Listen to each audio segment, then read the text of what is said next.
Revision start किया chapter 1 का, Indian economy on eve of independence. कल जो पढ़ा जल्दी देखो इधर। मैंने आप लोगों को बताया ब्रिटिशर्स के आने से पहले इंडियन इकोनॉमी एक प्रोस्पीरियस और एक डेवलप्ड इकोनॉमी हुआ करती थी। 18th सेंचुरी के आसपास हमारे यहाँ का cotton industries, textile industries, gold और सिल्वर में हमारा बहुत अच्छा नाम था। ये बहुत सारी चीज़ें हम दूसरे देशों को एक्सपोर्ट किया करते थे, ठीक है। लेकिन इनके आने के बाद तरीके से हमारी इंडस्ट्रियल सेक्टर को डिस्ट्रॉय किया गया, एग्रीकल्चर को पीछे रखा गया, बैकवर्ड। और इनके जाने के बाद जब ये गए तो एक प्रोस्पीरियस इकोनॉमी एक बैकवर्ड इकोनॉमी में बदल गई। अब ऐसा क्यों हुआ वो अलग अलग डायमेंशंस में अपन लोग बात करेंगे, ठीक है। बेटा तू ही आया है बस, वो ये लोग का है बाकी के दो, सॉरी दो नहीं आए, चार ही हो ना तुम, श्योर है ना। चलो एक वो नया लड़का, एक वो कल पीछे बैठा था फरिश्ता, उधर है क्या वो। चलो तो इंडियन इकोनॉमी अलग अलग 6 सेक्टर में हम लोग बात करेंगे कि हमारी हालत कैसी थी। सबसे पहले अपन बात करते हैं किसमें, एग्रीकल्चर। कल कर लिया अपन ने, एक बार रिवीजन कर लेते हैं। यहाँ देखो जल्दी से, ये ना इंडियन इको के रिवीजन अपन थोड़ा अलग तरीके से करेंगे। रिवीजन के बाद में हर बार एक ओरल टेस्ट भी रखूंगा जिसमें तुमसे पॉइंट वगैरह पूछूंगा। मैं इसको लर्न करना बहुत जरूरी है। मैं एक बार पढ़ाऊं, 2 बार पढ़ाऊं, 3 बार पढ़ाऊं,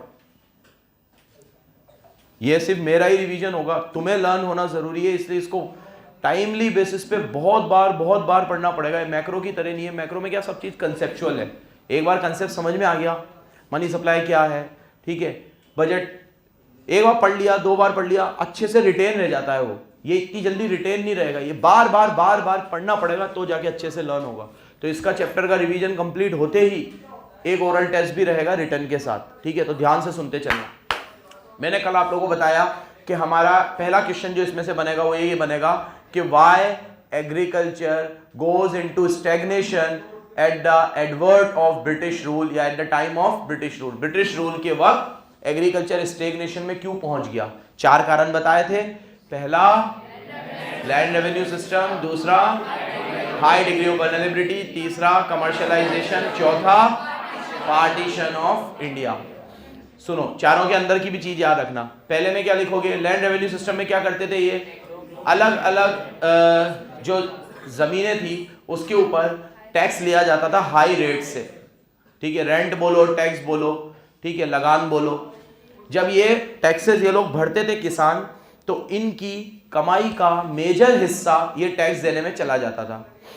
जब इतना बड़ा हिस्सा टैक्स देने में चला जाएगा तो आप अपने बिजनेस को डेवलप कैसे करोगे। तो ये पॉवर्टी लाइन के बिलो जाते चलेगा। जैसे आज मेरे पास अनाज बेचकर 100 रुपए आए, 50 रुपए मैंने टैक्स में भर दिए। अब बाकी 50 रुपए मेरे को बीज भी खरीदने हैं, ठीक है, दूसरी पेमेंट्स भी करनी है, घर भी चलाना है, ये सब चीजें करनी थी। पॉज कर 1 मिनट भाई। सुनो, हाई डिग्री ऑफ वल्नरेबिलिटी में लिखोगे आप कि इरिगेशन फैसिलिटीज वगैरह ये सब चीजें मॉनसून पे डिपेंड होता है और ये अपने हाथ में नहीं है, क्लाइमेटिक कंडीशंस। तो इसको इंप्रूव करने के लिए इन्होंने कोई भी स्टेप्स नहीं लिए कि जिससे वल्नरेबिलिटी को दूर किया जा सके। तीसरा, फूड ग्रेन से हम लोगों को कैश क्रॉप की तरफ इनकरेज किया। अब वो कैश क्रॉप की तरफ जाने से क्या हुआ कि देश में, ठीक है, फूड ग्रेन की कमी हो गई और इनका भी पर्सनल लेवल पे जो इनकम, अब ये जा तो फूड ग्रेन से कैश क्रॉप पे रहे, लेकिन कैश क्रॉप पे जाने से जो इनकम में बढ़ोतरी होनी चाहिए थी वो इनकी, और पार्टीशन, हमारी फर्टाइल लैंड इंडिया के बाहर चली गई, पाकिस्तान चली गई, तो उससे भी हमारे एग्रीकल्चर को बहुत नुकसान हुआ। ये कल इतना ही पढ़ पाए थे अपन, आज थोड़ा ज्यादा पढ़ेंगे, ध्यान से सुनना। सेकेंड सेक्टर की बात करेंगे आज, इंडस्ट्री। किसकी बात करेंगे, जल्दी से सुनना, बाद में एक साथ रीड करेंगे। पहले जल्दी मेरी तरफ देखो। देखो 2 इंडस्ट्रीज की बात करेंगे, एक हैंडीक्राफ्ट इंडस्ट्री, हैंडमेड, और एक लार्ज इंडस्ट्री जो कैपिटल गुड्स इंडस्ट्रीज, जिसके अंदर हम कह सकते हैं कि बड़ी बड़ी मशीनों से काम होता था, हैवी इंडस्ट्रीज। तो हैवी और हैंडीक्राफ्ट 2 H की बात करेंगे। दोनों को ही तबाह कर दिया। कैसे? हैवी इंडस्ट्रीज में तो इंडिया वैसे पहले, इनके आने के पहले भी बहुत ज्यादा था नहीं। हमारे यहाँ हैवी इंडस्ट्रीज नहीं थी इतनी, मॉडर्न इंडस्ट्रीज जिसे कहते हैं, आज भी नहीं है। तुम देख लो, आज भी अगर हमारा बोलबाला है इंडस्ट्रियल सेक्टर में तो वो हम लोग आज भी हैंडीक्राफ्ट इंडस्ट्री और लेबर इंटेंसिव टेक्निक वाली इंडस्ट्रीज पे है। हैवी इंडस्ट्रीज हमारे यहाँ आज भी बहुत ज्यादा नहीं है। स्टील को छोड़ दो, स्टील एक एक्सेप्शन है, स्टील इंडिया बहुत बनाता है, जबरदस्त बनाता है, और पूरी दुनिया में हमारी स्टील इंडस्ट्रीज हर बार टॉप 10 इंडस्ट्रीज निकलेंगी स्टील प्रोड्यूसिंग, तो उसमें से 3 या 4 भारत की होती है, जिसमें टाटा स्टील का तो नाम तुमने सुना ही है। तो हैंडीक्राफ्ट इंडस्ट्रीज हमारी हमेशा से अच्छी थी, इनको इन्होंने सिस्टमेटिकली डिग्रेड किया, नीचे लाए 2 तरीके से। 2 कूटनीति जिसे हम बोलेंगे वो अपनाई इन्होंने कहा कि हैंडीक्राफ्ट इंडस्ट्री में जितना भी रॉ मटेरियल बनता है, वो रॉ मटेरियल अगर आप दूसरी हैंडीक्राफ्ट इंडस्ट्री को बेचोगे जो इंडिया में ही है, तो आपको हैवी टैक्सेस देने पड़ेंगे। लेकिन वही रॉ मटेरियल अगर आप फॉरेन में किसी ब्रिटिश इंडस्ट्री को दोगे तो वो टैक्स फ्री है, रॉ मटेरियल पे कोई टैक्स नहीं है। अगर वो किसको दोगे? ब्रिटिशर्स को। लेकिन वही रॉ मटेरियल अगर आप इंडिया में किसी को दोगे तो उसके ऊपर हैवी टैक्सेस है। दूसरा, अब वो रॉ मटेरियल से जो फिनिश गुड बनेगा, वो फिनिश गुड ब्रिटिशर्स इंडिया में बेचेंगे तो कोई टैक्स नहीं है। लेकिन वही फिनिश गुड अगर कोई इंडियन कंपनी से खरीद रहे हो तो हैवी टैक्सेस है। जैसे मसलन ये रॉ मटेरियल मैंने बनाया, तो पहले तो ये रॉ मटेरियल मैं फॉरेन में बेचूंगा, है ना। अगर इंडिया में बेचा तो टैक्स है, तो ये फॉरेन चला गया, रॉ मटेरियल फॉरेन चला गया, तो ये बॉटल भी अब फॉरेन में बनेगी, ठीक है। लेकिन अगर मान लो किसी के पास ये रॉ मटेरियल इंडिया में भी था, मैं रॉ मटेरियल भी बनाता था, फिनिश गुड भी बनाता था, तो मैं तो टैक्स तब लगेगा ना जब मैं किसी को दूंगा। ये तो मैं खुद ही बना रहा हूं, ये भी मैं, तो ये मैंने बना दिया, है ना, ये मेरी बॉटल, और ये ढक्कन एक उधर गया और एक बॉटल उधर से भी आई, ठीक है। तो अगर ये बॉटल अगर मैं इंडिया में बेच रहा हूं फिनिश गुड, तो टैक्सेस है, और यही बॉटल अगर फॉरेन से आई है तो उस पर इंपोर्ट ड्यूटी कुछ भी नहीं है, ठीक है, वो सस्ती है। तो वो जब इंडिया में बिकती थी तो वो लोगों को चीप लगती थी, और इंडिया का जो प्रोडक्ट है वो महंगा लगता था। तो इस तरीके से हमारी ये बॉटलें बिकनी बंद हो गई। एक एग्जांपल दे रहा हूं, बॉटल मतलब हर ऐसी चीज जो हैंडीक्राफ्ट इंडस्ट्री बनाती थी, इसमें सबसे मेन था कपड़ा, ठीक है। तो कपड़े का हमारा व्यापार पूरा ठप। अब इससे क्या हुआ कि हमारी हैंडीक्राफ्ट इंडस्ट्री धीरे धीरे बंद होती गई, और लोगों का हमारे वर्कर का अनएम्प्लॉयमेंट बढ़ता गया, और वो लोग वापस से एग्रीकल्चर पे शिफ्ट हो गए। तो जो जमाना था जिसमें पूरी दुनिया अपनी वर्कफोर्स को एग्रीकल्चर से इंडस्ट्री में लेकर आ रही थी, हम उल्टा जा रहे थे कि हमारे इंडस्ट्री में जो बचे खुचे लोग थे वो भी इंडस्ट्री छोड़ के एग्रीकल्चर में जा रहे थे, क्योंकि अनएम्प्लॉयमेंट बढ़ रहा था और एग्रीकल्चर के ऊपर वर्कफोर्स का बर्डन बढ़ता चला गया। इससे हमारी इंडस्ट्री भी डिक्लाइन हुई और ये भी। तो कोई अगर आपसे पूछे कि हैंडीक्राफ्ट इंडस्ट्री को किस तरीके से डिस्ट्रॉय किया गोरों ने, तो आप 2 बातें लिखोगे। They imposed heavy taxes on sale of raw material within India. But if same raw material is imported to British industries, then they are made tax free. वो क्या कर दिए गए? Tax free. और second, export of finished good from foreign countries are also tax free. Foreign से मेरा मतलब है ब्रिटिश, बाकी जगह से आएगा तो टैक्स है, लेकिन ब्रिटेन से आएगा, यूके से आएगा तो कोई टैक्स नहीं है। समझ गए? इस तरीके से इन्होंने हमारी हैंडीक्राफ्ट इंडस्ट्री को डिस्ट्रॉय किया। समझ गए बराबर? चलो एक बार रीड कर लेते हैं। देखो हमारे यहाँ क्या क्या थी हैंडीक्राफ्ट इंडस्ट्री में। Muslin of Deka and printed and died calico, ये कपड़े की वेराइटी का नाम है मसलिन। मसलिन का नाम तुमने सुना होगा। टाई देखी है तुमने? टाई मैं तो देखी होगी ऑब्वियसली। ये टाई में जो कपड़ा यूज होता है ना, वो मसलिन का कपड़ा होता है, ठीक है। और वो सोचो तुम, हम टाई पहनते नहीं थे, हमारा कल्चर कोई टाई वाई का नहीं था, तो वेस्टर्न कल्चर है, लेकिन उसका कपड़ा हमारे यहाँ से जाता था पूरे यहाँ। तो ये मसलिन का कपड़ा था, बहुत फेमस कपड़ा था जो सिर्फ इंडिया में मिलता था, और ये हैंडीक्राफ्ट इंडस्ट्रीज हमारी डिस्ट्रॉय कर दी गई, ठीक है। ये डाइड कैलिको, ये भी टाई का ही कपड़ा है, ठीक है। तुम अगर मसलिन क्लोथ डालोगे ना, तो सबसे पहले जो कपड़ा खुलेगा तुम्हारे सामने वो टाई वाला ही खुलेगा। जितनी भी टाई होती है तुम्हारी, वो सब इस कपड़े से बनती है, और ये कपड़ा हमारे यहाँ बनता था, और ये हैंडीक्राफ्ट इंडस्ट्री को डिस्ट्रॉय कर दिया गया। देखो इन सब में हमारा नाम था। Beside these iron industries, gold और सिल्वर में, कल बात करी सोने की चिड़िया कहते थे हमें, तो गोल्ड और सिल्वर हमारे यहाँ सबसे ज्यादा पाया जाता था, ठीक है, perfume, stone cutting, precious metals, अलग अलग तरह के प्रीशियस मेटल्स, अशरफी, ठीक है, ये सोने और चांदी के सिक्के, ये वैरायटी ऑफ क्या बोलते हैं इसको मेटल्स हमारे यहाँ मिलते थे। ठीक है, अब किस तरीके से इसको खत्म किया?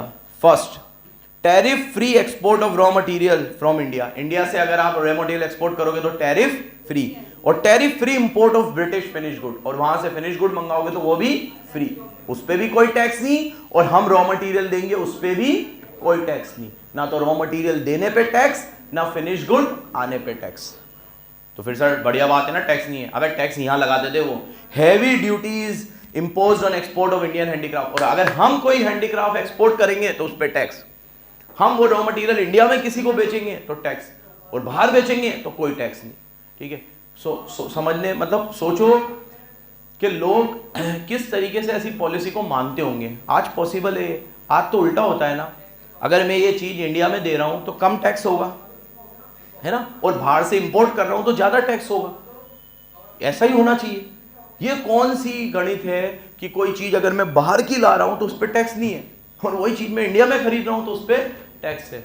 ठीक है, ये ऐसी उल्टी पॉलिसीज इन्होंने बनाई। दूसरा, अगर आपको आएगा कि किस तरीके से डिस्ट्रॉय किया, तो पहले तो टैक्स वाला पॉइंट लिखोगे, टैक्स। सेकंड, लो कॉस्ट, इनका मटेरियल बहुत सस्ता होता था और चीप चीजें इंडिया में जल्दी बिकती है। ठीक है, ये आज भी है, एग्री और नॉट। सस्ती चीजों का मार्केट इंडिया में बहुत है, पॉपुलेशन ज्यादा होने की वजह से। एक क्लास ऑफ, एक सेक्शन ऑफ सोसाइटी ऐसा भी है जो एक्सेप्शन में आएगा, लेकिन मैक्सिमम सेक्शन ऑफ सोसाइटी आज भी हमारे यहाँ ये कितने का है।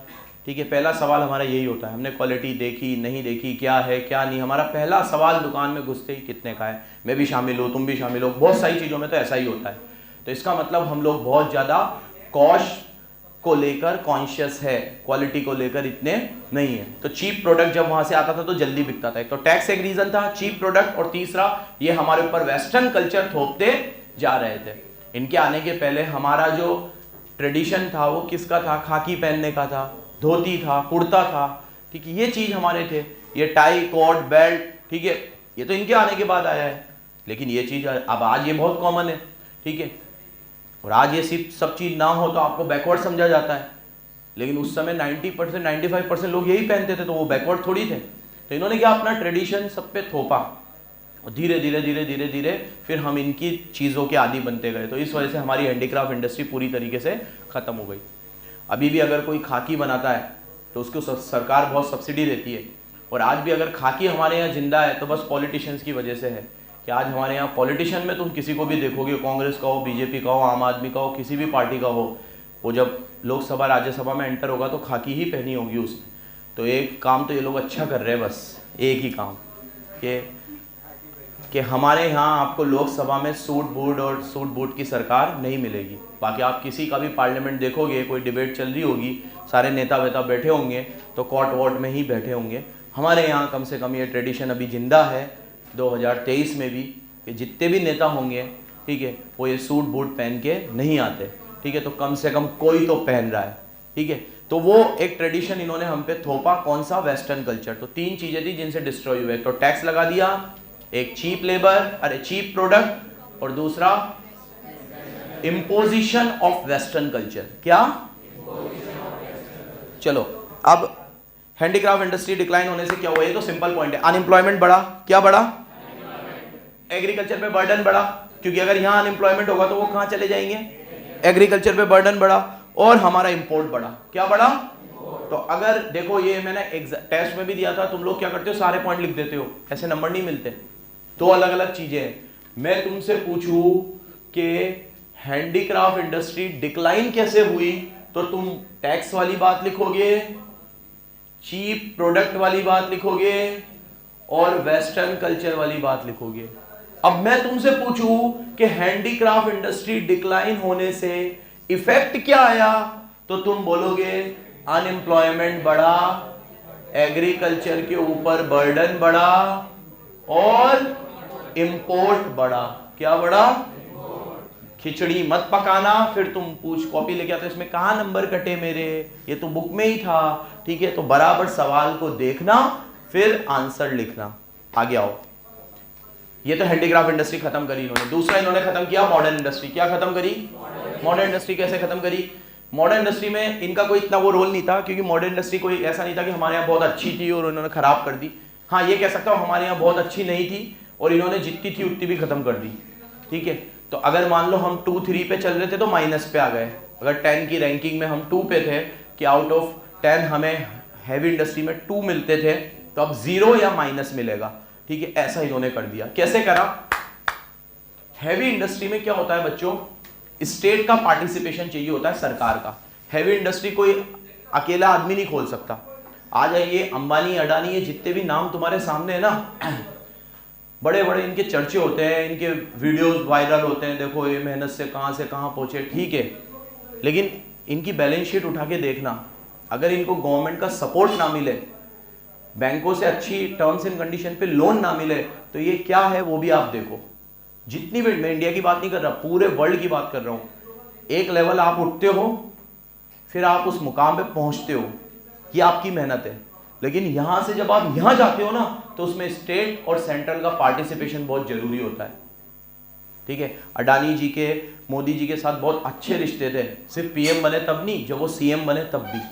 ठीक है, अडानी जी का पूरा जो गढ़ है वो गुजरात माना जाता है आज भी। ठीक है, तो गुजरात से उनको जितनी जमीनें मिली है उस समय की स्टेट गवर्नमेंट से, उससे उनका एम्पायर इतना बड़ा खड़ा हुआ है कि आज उन्होंने अभी लेटेस्ट रैंकिंग में मुकेश अंबानी को भी पीछे छोड़ दिया, अब वो रिचेस्ट पर्सन ऑफ इंडिया बन गए, है ना। तो ये सब चीजें ऐसे मतलब बिना गवर्नमेंट सपोर्ट के नहीं होती है। तो जब भी आपको हैवी इंडस्ट्रीज डालनी हो तो स्टेट का पार्टिसिपेशन चाहिए, और ये सरकार में थे ब्रिटिशर्स, तो इन्होंने बिल्कुल भी अपना क्या बोलते हैं इंटरेस्ट नहीं दिखाया। कोई भी इंडस्ट्री को ऐसा प्रमोट करने के लिए पैसे से, जमीन देकर, किसी भी चीज से मदद नहीं करी।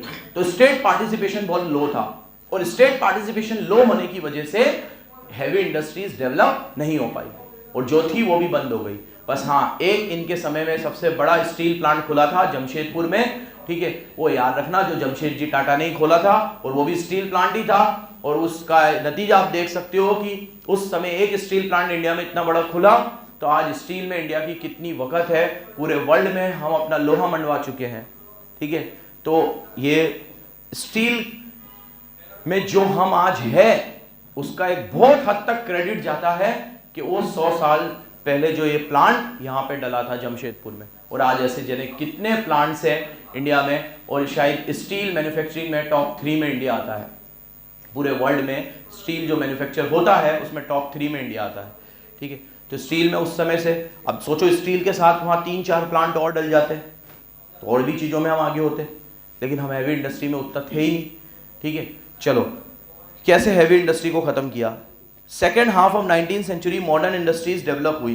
ठीक है, और वो प्राइवेट सेक्टर ही चालू करती थी। कॉटन, टेक्सटाइल, जितनी भी हैवी इंडस्ट्रीज थी वो प्राइवेट सेक्टर ने शुरू करी थी।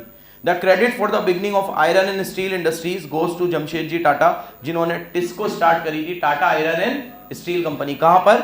जमशेदपुर में, जो पहले बिहार में था अब झारखंड में है। ठीक है, या शायद मैं उल्टा बोल गया, सही बोला गया मैंने? पहले बिहार में था अब झारखंड में ही है ना। जमशेदपुर कहाँ आता है? झारखंड में ही आता है ना। ठीक है, चलो अब प्लांट ने अपना प्रोडक्शन स्टार्ट किया 1912 में। कब स्टार्ट किया? अब ब्रिटिशर्स ने क्या किया, ये डी और ई वाले पॉइंट में लिखा है, no attention was paid by British rulers. इन्होंने कोई भी अटेंशन नहीं दिया कैपिटल गुड्स इंडस्ट्री बनाने के लिए। और ई, स्टेट का पार्टिसिपेशन भी बहुत कम था। अभी मैंने क्या कहा, अडानी और अंबानी क्यों बन पाए? क्योंकि इनको सरकार से अच्छा खासा सपोर्ट मिलता है, पार्टिसिपेशन मिलता है। अगर वो नहीं मिलता तो वो नहीं बन पाता। और इसीलिए तुम देखो, अभी मुकेश अंबानी जी किसी इवेंट में गए थे गुजरात में, है ना, कोई प्रोजेक्ट का उन्होंने इनॉग्रेशन किया गुजरात में।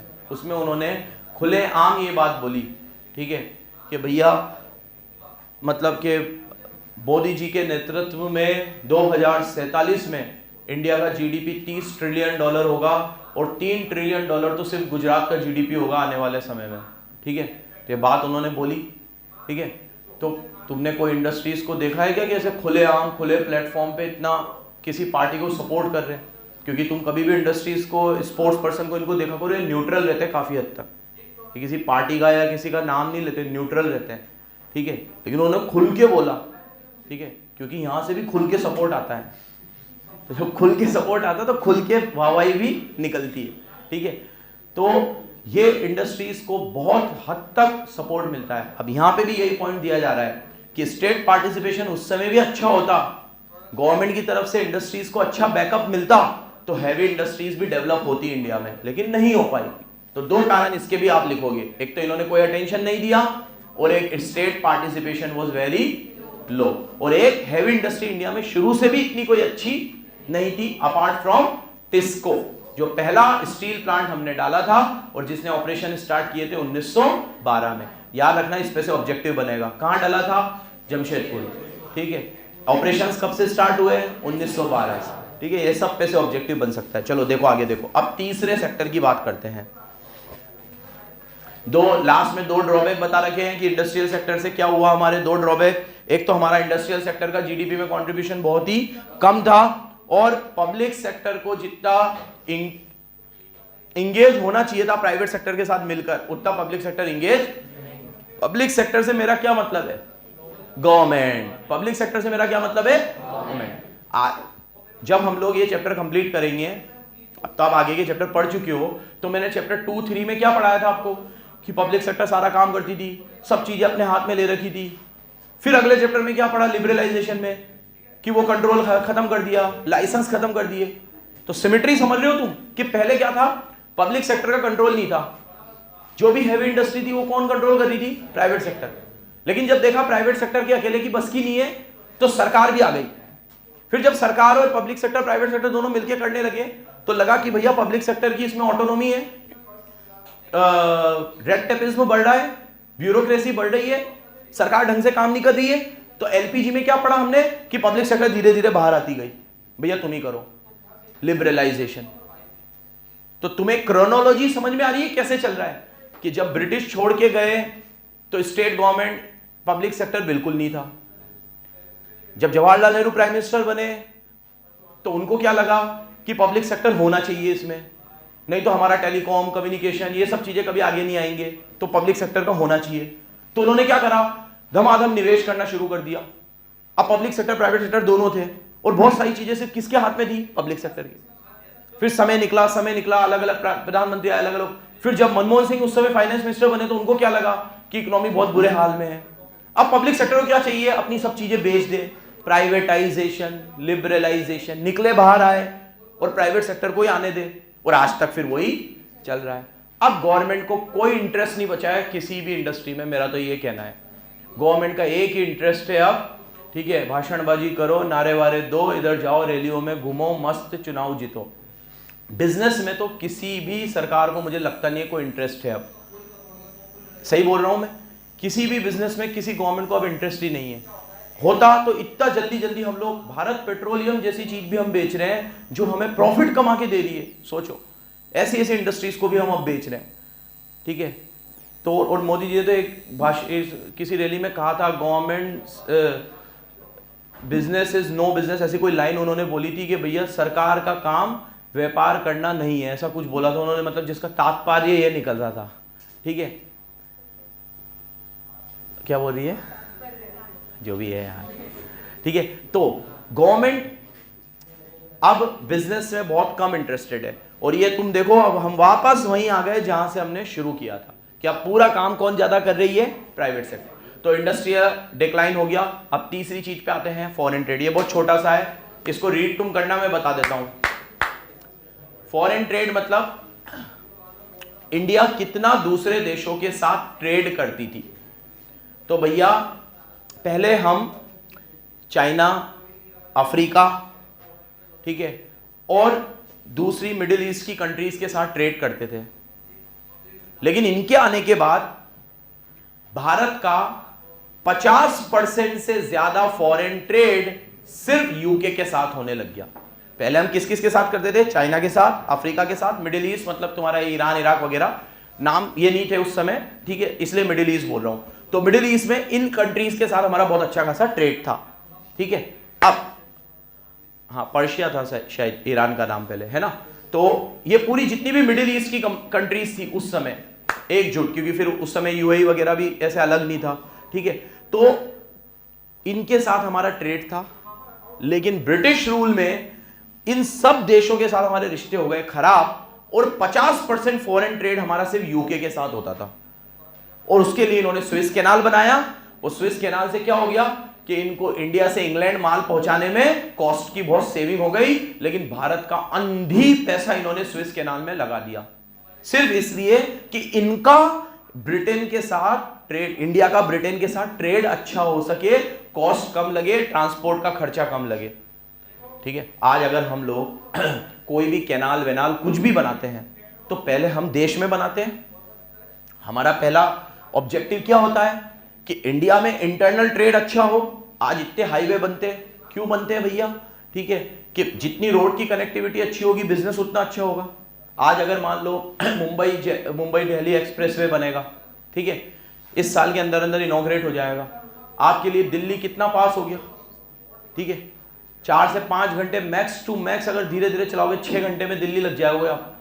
ट्रेन का टिकट मिले ना मिले, अभी रात को भी आप चढ़ते हो, सुबह तक पहुंचते हो, रिजर्वेशन, ये नाटक वो नाटक, भी कार उठाई आप निकल गए, दिल्ली गए, आपने जो चीज आपको सस्ती लगी दुकान के हिसाब से, ये बढ़िया है, माल डाला, ऑर्डर लिखवाया, आ गए। कितना आसान हो गया। तुम देखना इस एक एक्सप्रेसवे से बिजनेस में कितना फर्क आता है, कॉस्ट में कितनी कमी आती है। ठीक है, जयपुर कितना पास हो गया। ठीक है, अरे मुंबई देख लो तुम, 10 से 12 घंटे की मुंबई हो गई अब। अभी आपका टिकट मिले ना मिले, रिजर्वेशन हो ना हो, गाड़ी उठाई मुंबई निकल लो। ठीक है, ये इतना बिजनेस बढ़ेगा इस एक एक्सप्रेसवे से, इसीलिए इतना महंगा भी है। ठीक है, सबसे महंगा एक्सप्रेसवे है ये, और सबसे बड़ा माइलस्टोन होगा ये, सबसे बड़ा माइलस्टोन। ठीक है, इसका इनॉग्रेशन देखना गवर्नमेंट बहुत जोरों शोरों से करेगी, और करना भी चाहिए, क्योंकि ये बहुत बड़ा माइलस्टोन है जो गवर्नमेंट अचीव करेगी। नितिन गडकरी का एक ड्रीम प्रोजेक्ट था ये, और ये पूरा होगा। तो ये कहां पे करा हमने? इंडिया में। इन्होंने स्विस कैनाल बनाया जिससे ट्रेड अच्छा हो रहा है इंडिया का, किसके साथ? ब्रिटेन के साथ, और बहुत अंधी पैसा इन्होंने उसमें लगा दिया। तो अगर फॉरेन ट्रेड का क्वेश्चन आया तो एक स्विस कैनाल पे से आएगा, एक हमारा दूसरी कंट्रीज के साथ ट्रेड कैसे कम हुआ इस पे से आएगा, और एक इंपॉर्टेंट चीज सुन लो एक्सपोर्ट सरप्लस के बारे में। इनके समय में हम बहुत सारा एक्सपोर्ट ब्रिटेन को करते थे। पहले क्या होता था कि अगर हम एक्सपोर्ट करते थे ना तो हमें बदले में गोल्ड और सिल्वर के कॉइन मिलते थे। इनके समय में क्या हुआ कि करेंसी आ चुकी थी, तो हमें करेंसी मिलती थी। वो करेंसी को ये लोग क्या करते थे, 3 जगह पे यूज करते थे। एक तो उन पैसों से हर जगह पे ब्रिटिश ऑफिस सेटअप करते थे। ये जब ईस्ट इंडिया कंपनी खोल के आए थे तो ईस्ट इंडिया कंपनी का जो गढ़ था ना वो बंगाल था, वहां से शुरू हुए थे, ये पूरे इंडिया में फैले नहीं थे। फिर ये एक्सपोर्ट सरप्लस वगैरह से पैसा आया तो हर जगह जगह पे इन्होंने अपने ऑफिस सेट किए। ये हमारा पैसा सरप्लस किसे आता है? सरकार के पास, और सरकारी पैसों को इन्होंने अपने पर्सनल इन चीजों में यूज किया। दूसरा, ये जितने भी वॉर थे उसके एक्सपेंसेस मीट आउट करते थे अपने पैसों से, इंडिया के पैसों से। और तीसरा, ये कुछ अनप्रोडक्टिव चीजों पे पैसा खर्च करते थे जो उस समय हमारे लिए इतनी जरूरी नहीं थी, जैसे टूरिज्म हो गया, इंफ्रास्ट्रक्चर हो गया। इंफ्रास्ट्रक्चर जरूरी था लेकिन इंफ्रास्ट्रक्चर में भी इन्होंने उन चीजों को प्रायोरिटी दी जो उस समय इंडिया की प्रायोरिटी लिस्ट में 10वें नंबर पे होगा, वो चीजों पे इन्होंने खर्च किया। तो ऐसे इन्होंने क्या करा, हमारा सारा एक्सपोर्ट सरप्लस इन्होंने ऐसी ऐसी चीजों में खत्म कर दिया, और इसको बोलते हैं ड्रेन ऑफ इंडियाज वेल्थ। क्या बोलते हैं? ये इंडिया की इकोनॉमिक वेल्थ को छीन के ले गए। मतलब दिखाया तो ये कि ये देखो खर्च हुआ है, लेकिन खर्च ऐसी जगह पे हो रहा था जिससे इंडिया को कोई प्रोडक्टिव फायदा नहीं मिल रहा था। जैसे अगर आज हमारे यहाँ सरप्लस होता है, क्या पढ़ाया मैंने तुम्हें बीओपी में, होता है हमें सरप्लस? नहीं होता है। हमारा 10 साल 20 साल का बीओपी किसमें है? डेफिसिट, क्योंकि हमारा इंपोर्ट ज्यादा होता है और एक्सपोर्ट। इनके टाइम पे गोल्डन एरा था कि हमारा एक्सपोर्ट ज्यादा होता था और इंपोर्ट कम होता था, तो उससे क्या निकल कर आता था? सरप्लस। लेकिन उस सरप्लस को ये लोग क्या करते थे? वेल्थ खींच के कहां खर्च करते थे? 3 जगह। ये आएगा एग्जाम में, 3 जगह पे पैसा खर्च करते थे ये। एक तो अपने ऑफिस सेटअप करने में, वॉर एक्सपेंसेस को मीट आउट करने में, और इनविजिबल आइटम्स में जैसे कि टूरिज्म वगैरह, बैंकिंग, कम्युनिकेशन, इस तरह की चीजों में। हालांकि ये गलत नहीं है, लेकिन मैं क्या बोल रहा हूं, उस समय ये प्रायोरिटी लिस्ट में नीचे था, ये नीड ऑफ द आवर नहीं था उस समय। ये टूरिज्म और ये जितनी भी चीजों में पैसा खर्च कर, उस समय नीड ऑफ द आवर नहीं था। जैसे इसको ऐसे समझाऊं मैं कि अगर मान लो 3 दिन बाद तुम्हारा अकाउंट्स का पेपर है और ये अभी फिजिकल एजुकेशन पढ़ रही है, तो बोलो बेवकूफ़ है क्या, पढ़ाई को डांट क्यों रहे हो, पढ़ी तो रही हूँ, ठीक है, कुछ भी पढ़ूँ, मेरे को फिजिकल अच्छा लगता है, मैं फिजिकल पढ़ रही हूँ, उसका भी तो पेपर है 25 दिन बाद। मैं कहा पागल, अभी 3 दिन बाद अकाउंट्स का पेपर है, पहले अकाउंट्स पढ़ना। तो नीड ऑफ द आवर क्या है कि अभी अकाउंट्स पढ़े। तो ये वैसा कर रहे थे कि उस तरह की इनविजिबल आइटम पे पैसा खर्च कर रहे थे जो उस समय नीड ऑफ द आवर नहीं था। समझ गए भाई? इसको रीड कर लो जल्दी से, अगला पढ़ाता हूँ भाई, पॉज कर 1 मिनट। 3 चीजों पे हमने चर्चा कर ली, एग्रीकल्चर, इंडस्ट्री, फॉरेन ट्रेड। अगली 3 चीजों पे कल करके इसको खत्म करेंगे। कल 3 करने से पहले ये 3 भी वापस बताऊंगा, लर्न हो जाना चाहिए। कल का लेक्चर बहुत इंपॉर्टेंट है, मिस मत करना। बाय।